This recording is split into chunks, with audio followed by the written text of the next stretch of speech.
नमस्कार, स्वागत है आप सभी का सी न्यूज भारत में और मैं हूं आपके साथ ज्योति श्रीवास्तव।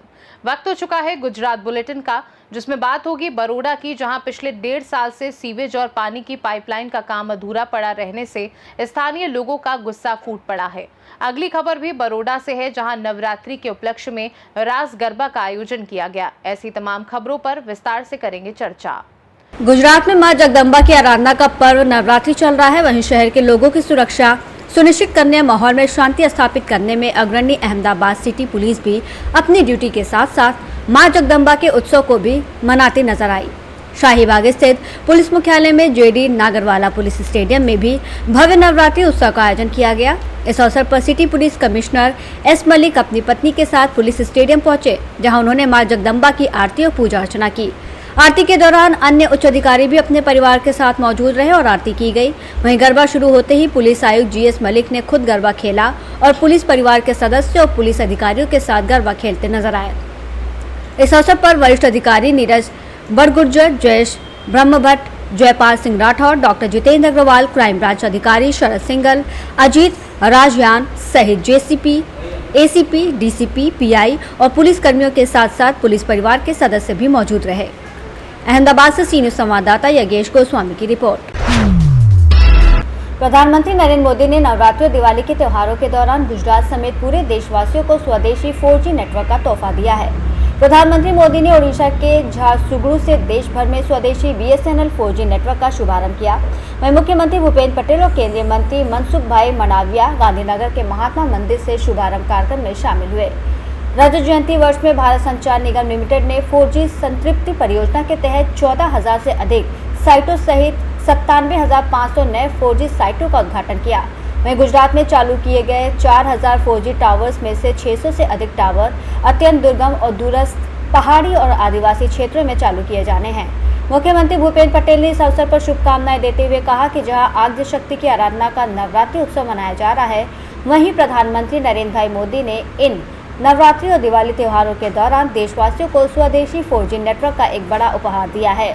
भारत संचार निगम लिमिटेड द्वारा महात्मा मंदिर गांधीनगर में गर्व से कहो ये स्वदेशी है विषय पर आयोजित इस कार्यक्रम में गांधीनगर की महापौर मीराबेन पटेल, ITI लिमिटेड के CMD राजेश राय, रिलायंस जियो समूह के अध्यक्ष धनराज नाथवानी, मुख्यमंत्री के सचिव विक्रांत पांडे, DST सचिव P भारती, BSNL के उच्च अधिकारी, कर्मचारी और नागरिक मौजूद थे। निर्भर भारत अभियान આપણે જન આંદોલન દેશમાં શરૂ કર્યું છે। આજનો આ BSNLના સ્વદેશી 4G નેટવર્કનું ઉદ્ઘાટન કાર્યક્રમ વડાપ્રધાનશ્રીના અભિયાનને વધુ વેગ આપશે। BSNLના સ્થાપનાના 25 વર્ષની ઉજવણી માટે પણ હું ખૂબ ખૂબ અભિનંદન પાઠવું છું।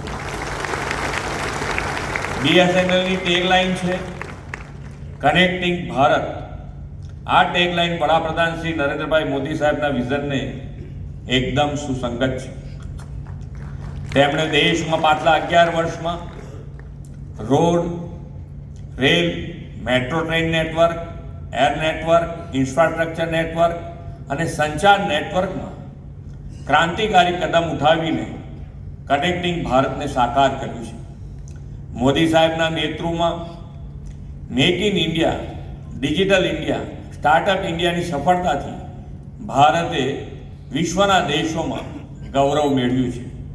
તેમના કાર્યકાળમાં દેશમાં અનેક એવા ક્ષેત્રો છે જેમાં ભારત ઇમ્પોર્ટરમાંથી એક્સપોર્ટર બન્યું છે। ડિફેન્સ મેન્યુફેક્ચરિંગ, સેમિકન્ડક્ટર, ઇલેક્ટ્રોનિક્સ જેવા ક્ષેત્રોમાં અનેક નવા આયામો ખુલ્યા છે। ભારતનું ટેલિકોમ ક્ષેત્ર પણ આવા 360 ડિગ્રી બદલાવનું સાક્ષી રહ્યું છે। એક સમય હતો કે વિશ્વના દેશો ભારતને ટેલિકોમ માર્કેટ સમજતા હતા। હવે ભારતે વિશ્વ સ્તરે ટેલિકોમ ક્ષેત્રમાં સોલ્યુશન પ્રોવાઈડર અને પાર્ટનરના રૂપમાં પોતાનું સ્થાન બનાવ્યું છે। મેડ ફોર ઇન્ડિયાને બદલે હવે made in India, made for the વર્લ્ડની બોલબાલા છે।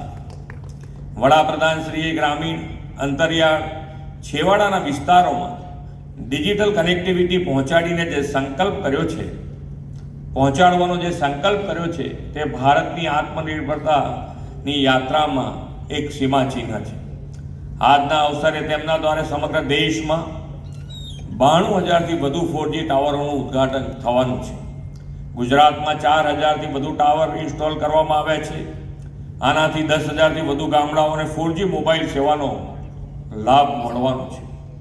આ સાથે જ વડાપ્રધાન શ્રી નરેન્દ્રભાઈના નેતૃત્વમાં ભારત હવે વિશ્વનો 5મો સંપૂર્ણપણે સ્વદેશી 4G ટેકનોલોજી વિકસાવનારો દેશ બન્યો છે. દેશમાં ઇન્ટરનેટ કનેક્ટિવિટી વધતા ડિજિટલાઇઝેશન વેગ મળ્યો છે અને તેનાથી ખાસ કરીને ગ્રામીણ ક્ષેત્રનું જનજીવન સરળ બન્યું છે. પહેલાં મોબાઈલ માત્ર વાતચીતનું સાધન હતું. હવે મોદી સાહેબના નેતૃત્વમાં વધેલી ડિજિટલ કનેક્ટિવિટીના કારણે મોબાઈલ ફોન એ વિકાસ અને પ્રગતિનું માધ્યમ બન્યું છે. ગામે ગામ કનેક્ટિવિટી મળતા ગ્રામ્ય અને અંતરિયાળ વિસ્તારોમાં ડિજિટલ માધ્યમથી સરકારી સેવાઓ સરળતાથી પહોંચે છે. ઈ ગવર્નન્સની નવી દિશા મળી છે. આજે બાળકો મોબાઈલથી ઘરે બેઠા અભ્યાસ કરી શકે છે તો ખેડૂતોના પાકનો ડિજિટલ સર્વે શક્ય બન્યો છે. ઈ બજારથી માલનું ખરીદ વેચાણ થાય છે. આરોગ્ય માટે આભા કાર્ડ દ્વારા નાગરિકોના આરોગ્યનો રેકોર્ડ જાળવવાનો શક્ય બન્યો છે. યુપીઆઈના કારણે ગામડાના લોકો પણ પૈસા માટે પાકીટ રાખવાનું ભૂલી ગયા છે અને મોબાઈલથી પેમેન્ટ કરે છે. જનધન આધાર મોબાઈલ જેમ દ્વારા આજે ગરીબોને સીધો તેમનો હક તેમના હાથમાં મળી રહ્યો છે. આવા પગલાઓની પાછળ મોદી સાહેબનું આગવું વિઝન અને લોકોના જીવનને ઉન્નત બનાવવાની ભાવના રહેલી છે. ગુજરાતને તો વડાપ્રધાન શ્રી નરેન્દ્રભાઈ મોદીના નેતૃત્વનો લાભ 2.5 દાયકાથી મળી રહ્યો છે. તેમણે કનેક્ટિવિટી સુગમ બનાવીને નાનામાં નાના માનવીને પણ મોબાઈલ વાપરતો કરી દીધો છે. ટેલિકોમ રેગ્યુલેટરી ઓથોરિટી ટ્રાઈના તાજેતરના અહેવાલના આંકડા મુજબ ગુજરાતમાં પાછલા 6 મહિનામાં 17 લાખ નવા મોબાઈલ કનેક્શન ધારકો ઉમેરાયા છે. મોદી સાહેબના દિશા દર્શનમાં આપણે ગુજરાત ગવર્નન્સ અને મોબાઈલ गवर्नेंस ने असरकारक बनाव्या છે।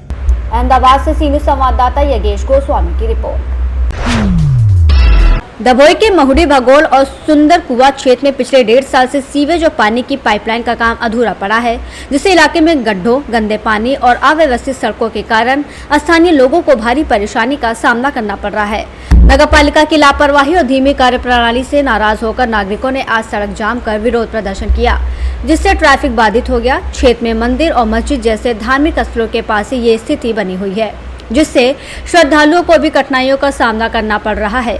नागरिकों का कहना है कि प्रशासन को कई बार अवगत कराने के बावजूद काम में कोई प्रगति नहीं हुई, जिस कारण लोगों का गुस्सा फूट पड़ा। प्रदर्शन के बाद नागरिकों को भोजन कराकर शांत किया गया और सड़क को फिर से खोल दिया गया। लोगों ने नगर निगम से अधूरे कार्य को तुरंत पूरा करने की मांग की है। बिस्मिल्लाहिर्रहमानिर्रहीम। भाई अमरु आज ऊभું રહેવાનું છે તેનું કારણ એ જ છે કે 1.5 વર્ષથી અમે લોકો એ પોઝિશનમાં જિંદગી જીવી રહ્યા છે, જેવી રીતે કમાટી બાગ સમજી લો, જ્યાં જાનવરો રહે છે, કોઈ ઇન્સાનો રહેતા જ નથી। પાણી એટલું 700 છોકરા પડે છે મદરસામાં, મંદિર છે, મસ્જિદ છે, દરગાહ છે, બધું જ છે। બધી રજૂઆતો કરવા હોવા છતાં બી 1-1 કલાક કામ કરવાનું, ત્યાર પછી આવીને બેસીને નાસી જવાનું। રજૂઆતો બી ઢગલો કરી, બધું કર્યું। નાના છોકરા ઘરોમાં એટલા બીમાર છે કે રિપોર્ટ કરાવવાના પૈસા બી માણસો પાસે નથી, તો બી બિચારા બેઠી કૂટીને રહી લે છે, કામ કરે છે। હવે આનું નિરાકરણ અમને જે દિન નહીં આપે તે દિન આ રસ્તો જામ થશે, એવરી ડે રોજ જ થશે। 2 કલાક 1.5-2 વર્ષથી છે ને હજુ એનું નિરાકરણ આવતા આવતા હજુ મને એવું લાગે છે કે હજુ વર્ષ લાગશે મિનિમમ। આજે મહુડી ભાગોળ બહાર જે મહુડી ભાગોળ સુંદર કુવાની જે ગટર લાઇનનો પ્રશ્ન હતો એ એના પ્રશ્નના કારણે જે રોડ જે ફિશિંગનું કામ કરવું જોઈએ એ કામ ન થવાના કારણે અવર જવરનો ખૂબ મોટો પ્રશ્ન થયેલો છે અને પાણીનો પણ પ્રશ્ન છે, જેના કારણે આજે પ્રજાએ ખૂબ રોડ ઉપર આવી ગયેલી હતી અને ચક્કાજામ કરેલો હતો કે અમારું આ કામ તાત્કાલિક ધોરણે થવું જોઈએ। પરંતુ વારંવાર કોઈને ફોન કરતા અધિકારીઓ આજે સ્થળ ઉપર આવેલા નહીં, પણ મને જાણ થતાં હું ડભોઈ શહેર કોંગ્રેસ પ્રમુખ તરીકે પ્રજાજનોને સમજાવેલા અને કીધેલું કે ભાઈ હાલ પૂરતો તમે આ રોડ જે ચક્કાજામ કરેલો છે એને તમે કરો। અને મેં નગરપાલિકાના અધિકારીશ્રીને વાત કરતાં એમને મને જણાવેલું કે સોમ મંગળવાર સુધીમાં અમે આજે રોડ ફિશિંગની કામગીરી છે એ અમે કરીશું। એટલે પછી હાલ પૂરતો આ લોકોએ રોડ ક્લિયર કરેલો છે અને એમનો હું ખૂબ ખૂબ પ્રજાજનો આભાર માનીશ, પરંતુ ખાસ સાથે નગરપાલિકાને કહીશ કે વહેલી તકે આ કામગીરી પૂર્ણ કરવામાં આવે, જેથી કરીને પ્રજાને જે સુખાકારી થાય એવી અમારી માંગ છે। बड़ौदा से सी न्यूज संवाददाता लालभाई भटियारा की रिपोर्ट। दबोई शहर की सुप्रसिद्ध श्रेष्ठ संत श्री एम.ए. दयाराम शारदा मंदिर में शनिवार और रविवार को नवरात्रि के उपलक्ष्य में रास गरबा का आयोजन किया गया। विद्यालय के विद्यार्थियों में जगत जननी मां अम्बा के प्रति आस्था जागृति करने और माता जी के प्रति उनमें आस्था उत्पन्न करने के उद्देश्य से दयाराम विद्यालय प्रांगण में नवरात्रि महोत्सव का आयोजन किया गया। नवरात्रि महोत्सव दयाराम केलवाड़ी मंडल के अध्यक्ष दीपक भाई जी भोईवाला और हीरलबेन डी भाईवाला, प्रधानाचार्य सुनील भाई साहेब श्री, व्यवस्थापक श्री योगेश भाई, पर्यवेक्षक अनिल चावड़ा, लालजी भाई चौधरी सर्वे के नेतृत्व में मनाया गया। इनमें माता रानी की आरती, रास गरबा, डोडियो, एकताली, टिमली, आदिवासी नृत्य जैसे रास गरबा का आयोजन किया गया। विद्यालय प्रांगण में एक सुंदर नवरात्रि महोत्सव मनाया गया। दयाराम केलवाड़ी मंडल के अध्यक्ष साहेब श्री ने सभी आयोजकों, प्रिय विद्यार्थियों का आभार व्यक्त किया और सभी को बधाई दी। श्री दयाराम केलवाड़ी मंडल संचालित श्री एम.ए. दयाराम शारदा मंदिर डभोई हाईस्कूल में आज रोज माताजीना नवला नोरतानी नवरात्रि पर्वनी उजवणी शाळा में राखवामां आवी।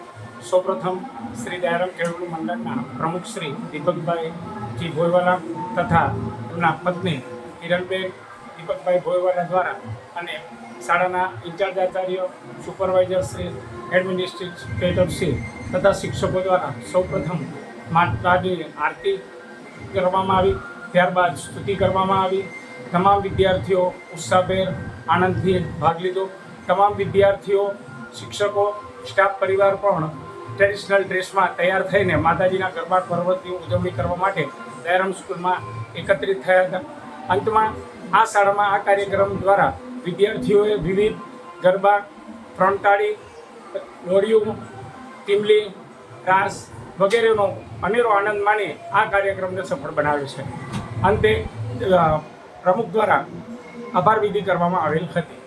बड़ौदा से सीनू संवाददाता लालभाई भटियारा की रिपोर्ट। गुजरात बुलेटिन में फिलहाल के लिए इतना ही। देश दुनिया की बाकी खबरों को जानने के लिए आप देखते रहिए सी न्यूज़ भारत।